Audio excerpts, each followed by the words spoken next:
There are 3 migrant caravans headed to the United States southern border with Mexico, according to top Pentagon official John Rood. Rood testified to the House Armed Services Committee on Tuesday that one of the caravans contains over 12,000 migrants. Current information shows that a caravan of over 12,000 people, there's 3 that we are tracking, that the DHS is tracking en route, one that is over 12,000 by the latest estimate, said Rood, who is the Undersecretary of Defense for Policy. Rood said there are currently more than 2,300 active duty troops at the southern border, down from a high of 5,900 in November. But defense officials say several thousands more active duty troops are expected to head to the border in the coming weeks, to assist the Department of Homeland Security with laying down more concertina wire, and helping to monitor the border between points of entry. Democrats, who now control the House, called Pentagon officials in to testify on President Trump's order of active duty troops to the border in October, which they have called a political stunt by the White House before midterm election. But defense officials testified that it was the Pentagon, not the White House, decided that active duty troops were able to deploy faster and were better resourced to deal with the caravans headed to the border than National Guard and Reserve forces. That was a decision made inside the department, said Navy Admiral Michael Gilday, the director for operations of the Joint Chiefs of Staff. Democrat lawmakers also questioned whether there was a crisis that necessitated the deployment of troops, when the number of illegal immigrants coming across the borders have been higher in previous years. The difference is really the caravans and really the nature of the asylum seekers, Rood said. Ranking Member Mac Thornberry, RTX, agreed.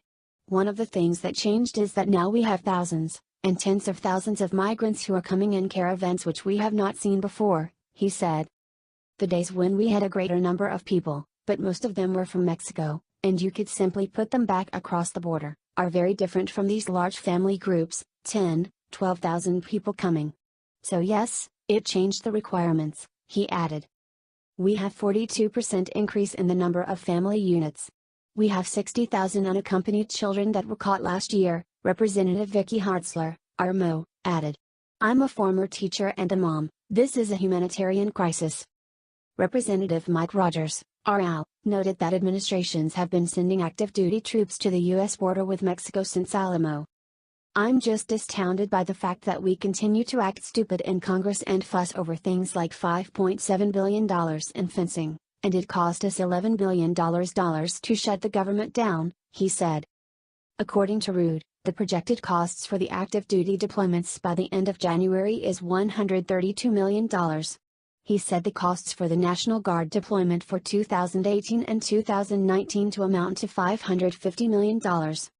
But Rood said that even with the troop deployments, illegal immigrants were still coming across the border. Just in the last 3 months alone, CBP reports apprehending 145,000 illegal immigrants, Rood said. He said last year, there were more than 521,000 apprehensions by law enforcement, with a larger amount of people not apprehended.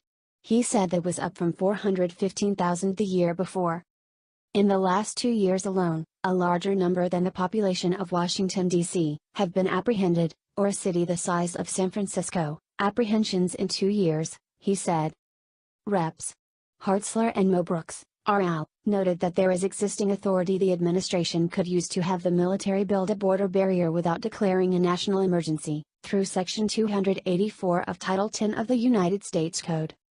Congress has actually given the DOD the ability to provide military support to law enforcement agencies specifically for countering the counter-drug purposes.